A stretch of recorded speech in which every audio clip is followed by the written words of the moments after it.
بیا 3 کالو پورې نبی علیه الصلاۃ والسلام داسې پټ پټ سور کو دعوت ورکو.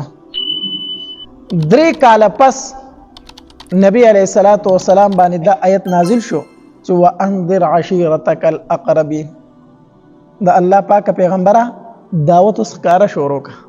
دعوت ښکارا شروع کا او لومبه شروع د خپل رشتہ دارونو کا، لومبه دوی ته دعوت ورکا. نو چې کله دا آیت نازل شو وانذر عشیرتک الاقربین، نو نبی علیہ الصلوۃ والسلام د صفا غونډي د غونډکې ته بره وخته. نبی علیہ السلام د صفا غونډي باندې ودرېدو او د قریشو د یو مشر نوم واغستو आवाज ورکو. نو ټول راجم شو. نو په دوی کې د نبی علیہ الصلوۃ والسلام خپل سکتر ابو لهب هم وو، ابو لهب. نو دوی ټول راټول شو دغه ته ودرېدل. نو نبی علیہ الصلوۃ والسلام ورته فرمایل وی کو زه تاسو ته وایم چې د دې غر نه اخوا دشمن دی او په تاسو باندې حمله کوي، دا خبره به زما ومنئ؟ نو د قریشو ټول سردارانو په یو आवाज وی بالکل منو مونږه، ځکه ته صدیق او امین یې، مونږ ستانه تر اوسه پورې دروغ نه دی اورېدلی، نن به مونږ ته دروغ ووایي. نو نبی علیہ الصلوۃ والسلام ورته فرمایل وی زه تاسو ته یو داسې خبره کومه چې په هغه باندې به تاسو په تمام عرب او په عجم سرداری کوئ او الله به تاسو ته د دنیا او د آخرت د دواړو کامیابی در نصیب کی. دوی ورته یو خبره نه 100 خبرې راته وکړه، داسې موږ داغه منلو ته یو تیار یو. نبی علیہ الصلوۃ والسلام ورته فرمایل لا اله الا الله محمد رسول الله، دا کلمه وای تاسو به کامیاب شئ. چې دا خبر د نبی علیہ الصلوۃ والسلام د تر ووري د ابو لهب کنا لومبه د را پاسې دو وی تبلک یا محمد، اے محمد هلاک شي صلی الله علیه وسلم، اے محمد هلاک شي. ټول ورځ د موږ دی خبرې ته ودرولې دی له راجمه کړیو او بیا کانی راوغسل په نبی علیہ الصلوۃ والسلام باندې گزارونه وکړه، په کانو یې وښت. په دې باندې نبی علیہ الصلوۃ والسلام ډیر زیات خپه شو، ډیر زیات خپه شو چې په ما باندې لومبه گزار زما تر وکړو. الله تبارک وتعالى آیاتونه نازل کړو تبت یدا ابي لهب وتب.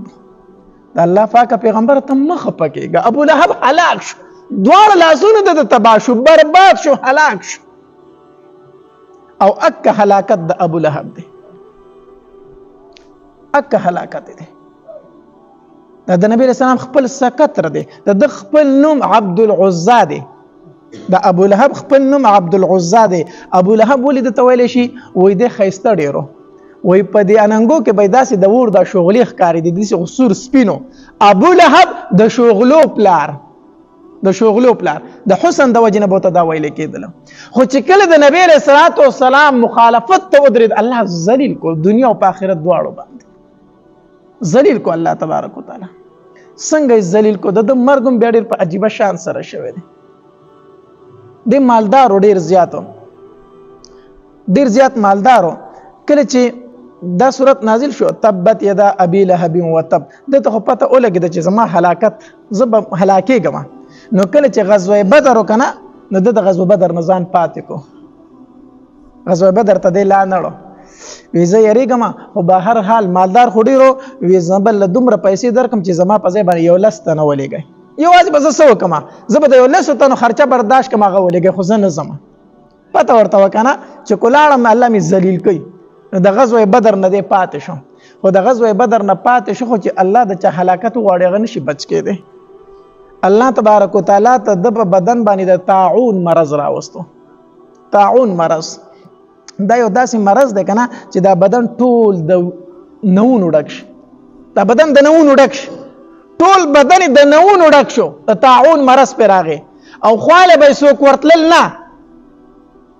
او په دغه طاعون مرض باندې د مړ شوم. نو چې کله مړ شو نو د لاش تم چا لاس نه ورلو، خپل ځامن یو د لاش ته لاس نشو ورل دي. لکه تیر ورځ تاسو وایي دا څنګه مرض دی، کرونا مرض خو تاسو یاد دی کنه، زوی به پروت مور به ته جوړل خلاص په ته نه ورلو، ځکه خلاص ته ورلم دا مرض په ما لګي بیا زمړه کېګم. دا طاعون هم داسې مرض دی، دا بل ته لګي. نو ځامن یې سپ دیکو میکو غلاش او په طریقه باندې کوسی ته ورتاو کو، غلاش ول کوسی ته وستو، چې کوسی ته وستو بیا د شرم د وجه نه خلک براله پیغور راکې، یو سو حبشي غلامانو غویله پیسې ورکړي، وې دې د ډیزاین لري کې بوې کړي دي، بوې کړي ډیزاین لرکای. هغه بیا وړ یو کوی له وکنهستو هغه ته ورتاو کو هغه کې خاخ دا د ابو لهب بیا څه دی ذلت دی په دنیا کې او د خزو ام جمیل دم د نبی رسول الله سلام کاکی و خو سخت دشمنه و د نبی رسول الله ډیره سخت دشمنه و او چې کله دا آیت نازل شو کنه چې تبت یدا ابي لهب وتب و اداره لچ ښا زما متعلق دا خبرې دی کوي نوراله غټي راغسته او خانه کعبه تر روانه ده غټي راغسته چې نبی رسول په غټو ولما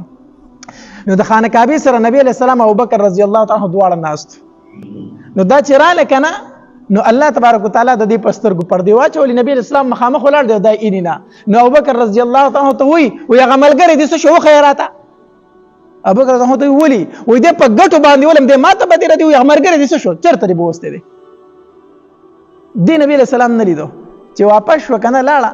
نو ابوبکر رضی الله تعالی نبی اسلام ته وی د الله پاک پیغمبر وی نه لیدي وی نه لیدلی مخامخ ولاړ خو نه لیدي نبی علیہ الصلوۃ والسلام ته فرمایي ابو بکر چې څنګه داراله زما طرف ته فرشته ودرېدله زما طرف ته فرشته ودرېدله فرشته ته زپنا کړم نو دام د نبی علیہ السلام ډیره سخت دشمنه و دومره دشمنه و چې غر ته بتلا بخیلم وی ډیره زیاته و